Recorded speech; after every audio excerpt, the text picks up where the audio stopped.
Welcome to This Week in Impact, where we bring you three of the most interesting impact investing and sustainable finance stories of the week, as covered by Impact Alpha. I'm Brian Walsh. It's Thursday, September 12th. I'm joined today by Impact Alpha's editorial director, Amy Cortese. We'll discuss climate change's fleeting moment during this week's presidential debate, sustainability on the runway at New York Fashion Week, and why student-led impact funds are a growing presence on college campuses. That's all coming up on This Week in Impact. Hi, Amy. Welcome back to the podcast. How are you doing? Great, Brian, and good to be back. Well, first up, the world just experienced the hottest summer in recorded history, while the U.S. currently faces simultaneous wildfires and hurricanes that scientists say are more extreme due to global warming. Yet the first mention of climate change came nearly an hour and a half into the presidential debate earlier this week. Perhaps an accurate reflection of the priority placed on the issue by critical swing voters, who are simply focused on other matters. Let's listen to the question by the debate moderator and Vice President Harris's response.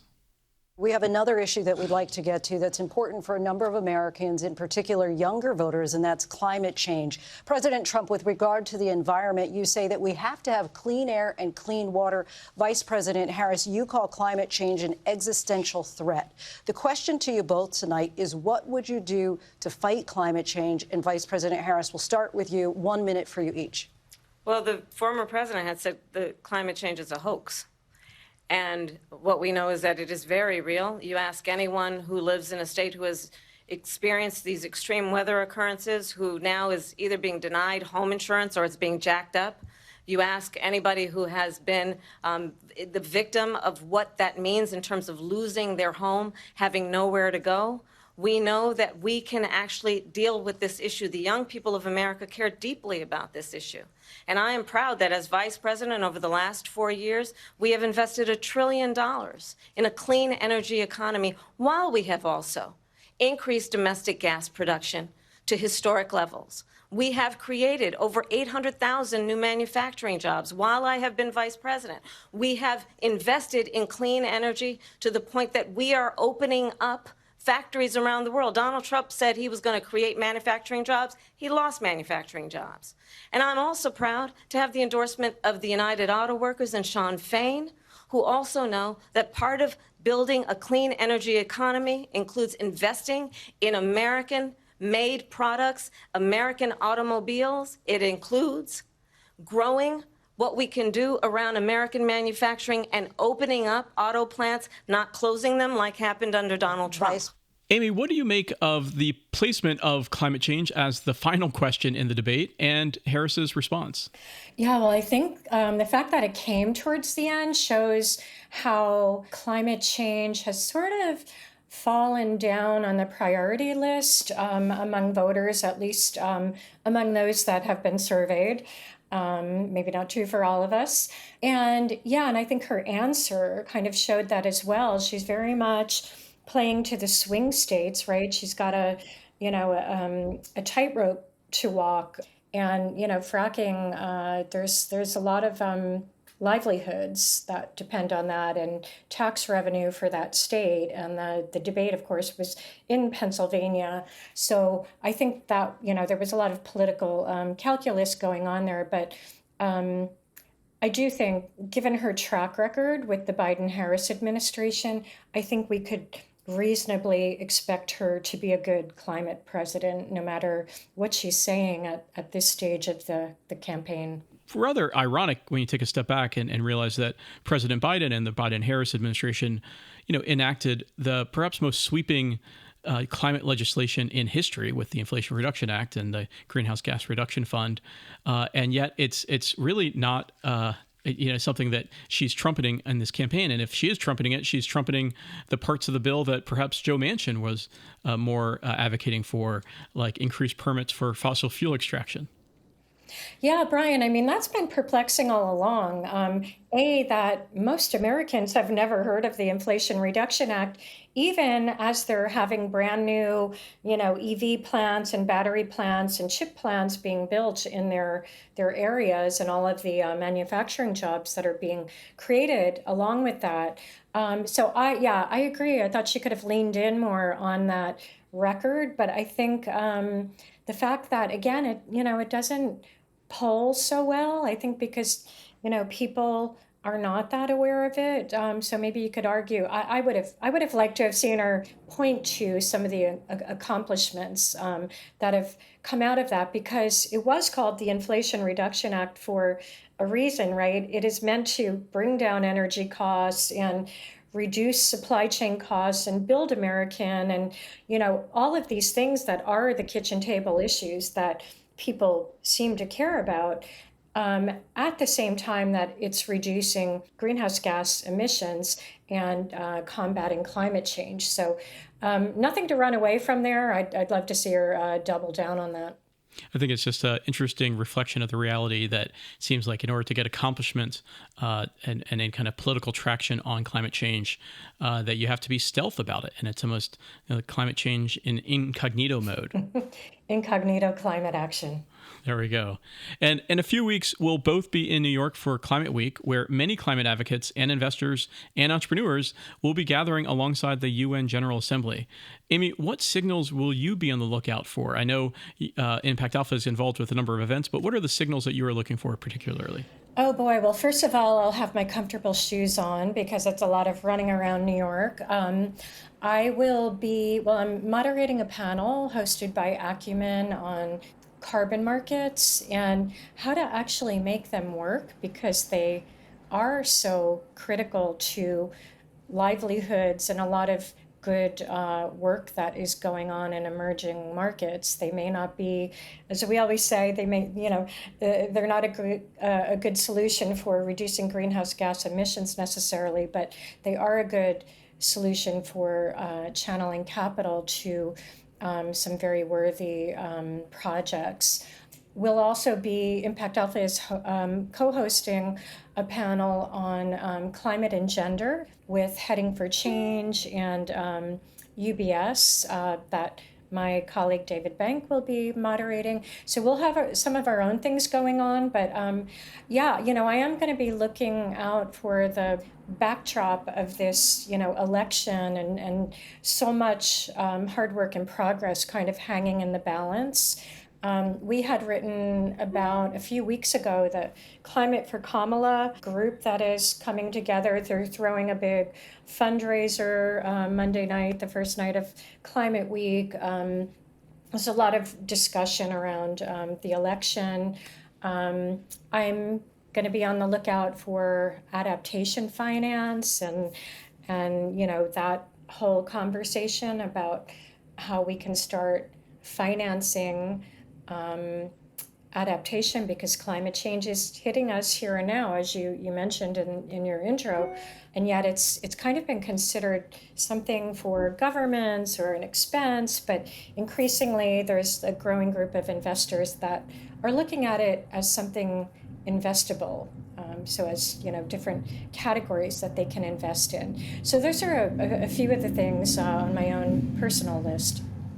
All right, Amy, you had the glitzy assignment this week covering New York Fashion Week for Impact Alpha from a sustainability angle. When it comes to the impact of fashion, what should Shantae stay and what should sashay away? Brian, you have a way with words. Well, certainly what should sashay away is a lot of the fast fashion, the overconsumption, the waste. There's a huge environmental and social toll that our fashion obsession takes.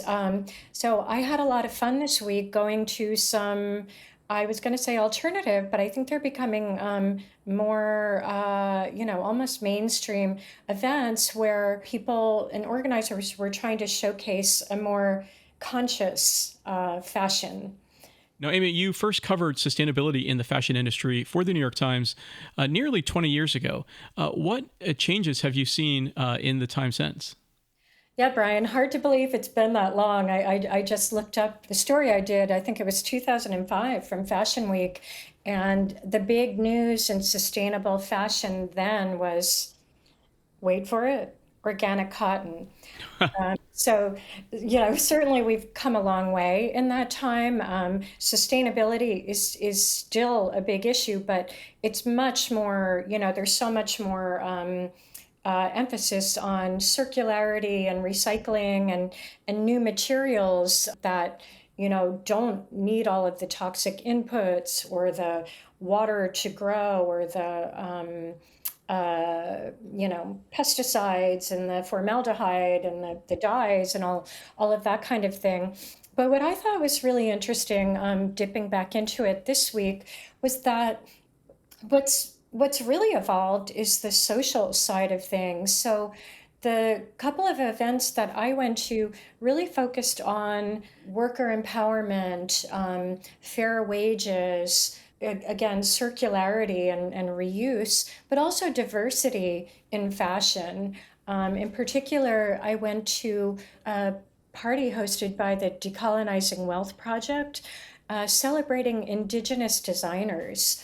So there are some very successful Native American designers, Bethany Yellowtail from the Cheyenne Nation, Naomi Glasses is a Navajo designer, and she's collaborated with Ralph Lauren on 3 collections. So there was a lot of excitement around that, and a lot of great work going on. So that was fun to see, but also, as I said, like really underscores kind of how much this has evolved to encompass some of the social aspects of fashion. So is it true that the devil wears sustainable Prada? I think the devil is wearing unsustainable Prada or whatever, but there is more of an interest and an effort to hold corporate brands accountable. So another event that I went to, which was really fun, was the Walk Your Values fashion show that was put on by an organization called Remake. So they're very focused on bringing visibility to the often overlooked workers, who, by the way, are mostly women around the world, doing the hard work of producing the fashion that we wear for a season and then toss out. So they have been doing this for a decade, bringing awareness to some of the dangerous working conditions and advocating for policies that protect workers. And also they celebrate the independent designers and also the reuse and like the whole, thrift movement. So they had a really fun fashion show that was all the models were activists and independent designers, and their outfits were all pre-loved, as they say, ensembles, right? So vintage thrift shop finds, and it was really it was a fun mishmash and just a really fun event. Like everybody, was super supportive and whooping and hollering, and it was in a cool little Lower East Side rooftop. So it was a lot of fun. So it sounds like when it comes to sustainability, aligning your values is always in fashion. Yes, Brian, well said. Let's take a quick break. When we come back, how the growing demand to learn about impact by doing impact has led to more student-run impact funds at colleges and graduate programs. As our colleague Lindley Browning reported this week, a growing number of colleges and universities have developed impact-focused student-run investment funds to meet the increased demand for education in the field of impact investing. And a quick disclosure on one of the efforts mentioned in Lindley's article, I've been a longtime steering committee member of the Turner MBA Impact Investing Network and Training, or Turner Mint, which is co-produced by the Wharton ESG Initiative and the Bridges Impact Foundation, on whose board I serve. All right, with that out of the way, Amy, what do you make of the rise in these types of educational impact funds? Yeah, first we saw sustainable MBA programs, right? We're growing by leaps and bounds. So I think this is kind of the natural outgrowth of that, these student-led impact funds, they really give students and future impact investors a hands-on experience on how to find companies, vet them, structure deals, and then measure the impact of those deals. Well, Amy, student-run funds have been around for decades, but what's new about what we're finding now? Yeah, what I thought was interesting was that Lindley dug up sort of a new trend, which is that we're seeing more climate funds, so student-led funds that are focused on investing in climate solutions. So one example is the Berkeley Haas School of Business is kicking off this fall a student-run climate solutions fund.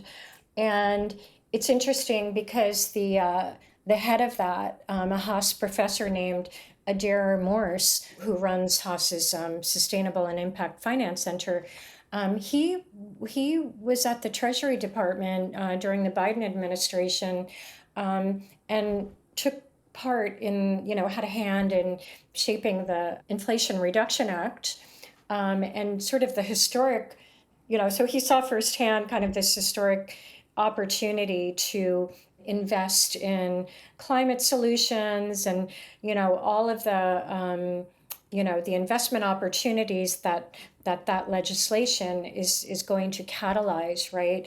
And, so his thinking was, well, we better prepare students, right? So there are, people ready to step into these roles and understand the opportunity and how to structure deals, because climate finance deals are notoriously complex, right? We're not talking about software.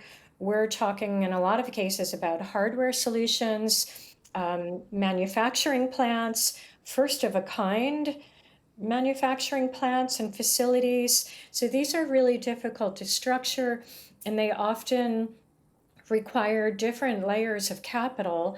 And then you add to that some of the subsidies and tax incentives that the IRA law layers in. And, you you got a pretty complicated capital stack there. So it's very cool to see, a program. They're already teaching students about climate solutions. They have a new joint MBA and Master of Climate Solutions at Haas. But to debut this fund where students will really get that very valuable, very important hands-on experience in structuring climate deals. Amy, can you tell us how these funds are typically structured? Because students are only in their graduate program for maybe 1 to 3 years, and these funds essentially seem to be evergreen funds. So how do they actually structure them? You're right, Brian. So for that reason, they're structured very differently in some ways than your professional impact funds. So they're usually evergreen, as you say. The money is typically coming from school alumni.